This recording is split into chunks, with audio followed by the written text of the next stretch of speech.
Hi friends, எல்லாருக்கும் வணக்கம். சிறகடிக்க ஆசை சீரியல்ல நாளைக்கு எபிசோட்ல என்ன நடக்க போகுது அப்படின்னாங்க இந்த வீடியோவில் பார்க்க போறோம். முத்துவுக்கு வந்துட்டு ரோஹிணியோட உண்மையான பெயர் கல்யாணி. அவங்க தான் வந்துட்டு கிறிஷோட அம்மா அப்படிங்கிற விஷயம்லாம் தெரிஞ்சிருது. ஸோ அதை போய் வீட்டில் சொன்னா எல்லாரும் நம்புவாங்களா, இல்லை ரோஹிணி வந்துட்டு வேற ஏதாவது போய் சொல்லி அப்படி இல்லை இப்படி இல்லைன்னு சொல்லிட்டு மாத்திருவாங்களா அப்படின்னு சொல்லி யோசிச்சு பார்த்து அவர் ஒரு பிளானோட வீட்டுக்கு போறாரு. எல்லாத்தையுமே வீட்டுக்கு வாங்க அப்படின்னு சொல்லிடுறாரு. எல்லாருமே வீட்டுக்கு வந்து வெயிட் பண்ணிட்டு இருக்காங்க. முத்து போயிட்டு வீட்டுக்கு போகும்போது அவங்க அண்ணன் இருக்காங்க இல்லையா, மனோஜும் அவங்க ரோஹிணியோட ஒரு முடிவு எடுத்திருக்கோம் அப்படின்னு சொல்லிட்டு மனோஜ் சொல்றாரு. என்ன முடிவு அப்படின்னு சொல்லிட்டு கேட்கிறாரு முத்து. அப்போ வந்துட்டு அந்த கிருஷ வந்துட்டு நாங்க தத்து கொடுக்கலான்னு இருக்கோம் அப்படின்னு சொல்றாங்க. அப்போ அப்படியா, நல்ல விஷயம் தான் அப்படிங்கிறாரு முத்து.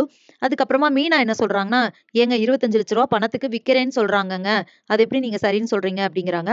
அப்போ முத்து என்ன சொல்றாருன்னா, சரிதான், ஒன்றும் பிரச்சனை இல்லை, அவனுக்கு தான் பாட்டி எப்போ வருவாங்கன்னே தெரியல, அவங்க அம்மாவும் சரியில்லை, அதனால அவனை பேசாம தத்து கொடுக்கறதா நல்லது அப்படின்னு சொல்றாரு. என்ன அம்மா சரியில்ல அப்படின்னு சொல்லிட்டு வீட்ல இருக்கவங்க கேட்கறாங்க.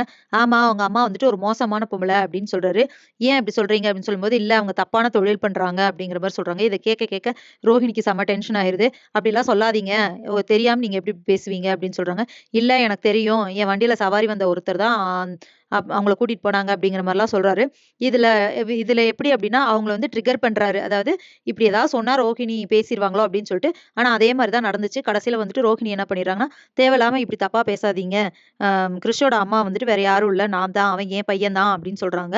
அப்ப எல்லாருமே கல்யாணியோட பையன் தானே அப்படின்னு சொல்லிட்டு ஷாக் ஆகுறாங்க. அப்ப முத்து சொல்றாரு, இவங்க தான் அந்த கல்யாணி, பேரை கூட மாத்தி வச்சிருக்காங்க, இவங்க மலேசியாலாம் கிடையாது, நம்ம ஊர் பக்கத்து ஊர் தான், இவங்களுக்கு ஆல்ரெடி கல்யாணம் ஆகி குழந்தை இருக்கு, ஹஸ்பண்ட் வந்து இறந்துட்டாரு அப்படின்னு சொல்லிட்டு இந்த விவரமெல்லாம் சொல்றாரு. அத கேட்டு வீட்ல இருக்கவங்களுக்குலாம் பயங்கர ஷாக்கு. அதுக்கப்புறமா வந்துட்டு ரோஹிணி இல்ல, நான் சொல்லிடுறேன் அப்படின்னு சொல்லிட்டு அவங்க வந்து அவங்கள பத்தி சொல்ல வராங்க. அப்ப முத்து சொல்றாரு, எனக்கு தெரியும், நான் வந்து நானா சொல்லியிருந்தா நீங்க ஏதாவது பொய் சொல்லியிருப்பீங்க, உங்க வாயாலே சொல்ல வைக்கணுங்கிறதுக்காக தான் இப்படி தப்பு தப்பா பேசினேன், என்ன மன்னிச்சிடுங்க அப்படின்னு சொல்லி சொல்றாரு. அது மட்டும் இல்லாம அவங்க அப்பா கிட்டயும் அத சொல்றாரு. அப்பா, ஒரு பொண்ண வந்து இப்படி தப்பா பேசக்கூடாது, ஆனா வந்துட்டு இவங்க வாயால உண்மைய சொல்ல வைக்கதாப்பா நான் இப்படி சொன்னேன் அப்படின்னு சொல்றாங்க.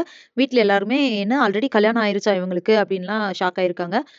அதுக்கப்புறமா ரோஹிணி வந்துட்டு உண்மையான அவங்களோட கதைய சொல்றாங்க. என் பேர் கல்யாணி. எங்க அப்பா வந்துட்டு இப்படி அவசர அவசரமா ஒருத்தருக்கு மேரேஜ் பண்ணி வச்சாங்க. அவங்க வந்துட்டு அ இவன் குழந்தையா வயித்துல இருக்கும்போதே 6 மந்த்ஸ்ல மேரேஜ் ஆயி 6 மந்த்ஸ்ல இறந்துட்டாரு. அதுக்கப்புறம் என்ன பண்றதுன்னு தெரியாம நான் குழந்தைய வச்சுட்டு கஷ்டப்பட்டேன். அதுக்கப்புறமா தான் மனோஜ பார்த்தேன். மனோஜ பிடிச்சிருந்துச்சு. லவ் பண்ணி கல்யாணம் பண்ணேன். இதான் நடந்தது. வேற எந்த தப்பும் நான் பண்ணல. இத எப்படி உங்ககிட்ட சொல்றதுன்னும் எனக்கு தெரியல. கிறிஷ பத்தின உண்மை தெரிஞ்சதுன்னா நீங்க ஒத்துக்க மாட்டீங்க. எனக்கு ஆல்ரெடி கல்யாணம் ஆயிருச்சு அப்படின்னு சொன்னா அத்தை கண்டிப்பா ஒத்துக்க மாட்டாங்கங்கிறதுக்காக தான் நான் மறைச்சு இப்படி பண்ணேன். எப்படியாவது மனோஜ் கிட்ட சொல்லி இந்த உண்மைய புரிய வச்சிரலாம்னு நெனச்சேன். அண்ட் எனக்கு மட்டும் இல்ல, மீனாக்கும் இந்த விஷயம் ஏற்கனவே தெரியும். அவங்க வந்துட்டு நான் கேட்டதுனால அவங்க சொல்லல அப்படிங்கிற மாரி சொல்லிடுறாங்க. இப்ப வீட்ல இருக்கவங்க எல்லாத்துக்குமே இன்னும் கொஞ்சம் ஷாக்கு. ஸோ மீனா தெரிஞ்சிருந்தும் சொல்லாம இருந்தாங்களா அப்படின்னு சொல்லிட்டு முத்துவுக்குமே பெரிய டென்ஷன். அப்ப வந்துட்டு என்கிட்ட இவ்ளோ பெரிய உண்மைய மறைச்சிருக்காளா மீனா அப்படின்னு சொல்லிட்டு அவருமே யோசிக்கிறாரு. இதனால மீனாவுக்கும் முத்துவுக்கும் பிரச்சனை வருமா? இல்ல வீட்ல இருக்கவங்க எல்லாமே மீனா தெரிஞ்சிருந்தும் அமைதியா இருந்தாங்க அப்படின்னு சொல்லிட்டு மீனா பக்கம் திரும்புவாங்களா? இல்ல என்ன நடக்க போகுது அப்படிங்கிறத இனி வர்ற வீடியோல ஒண்ணொண்ணா பார்க்கலாம் ஃப்ரெண்ட்ஸ். அதுவரைக்கும் வெயிட் பண்ணுங்க. நன்றி, வணக்கம்.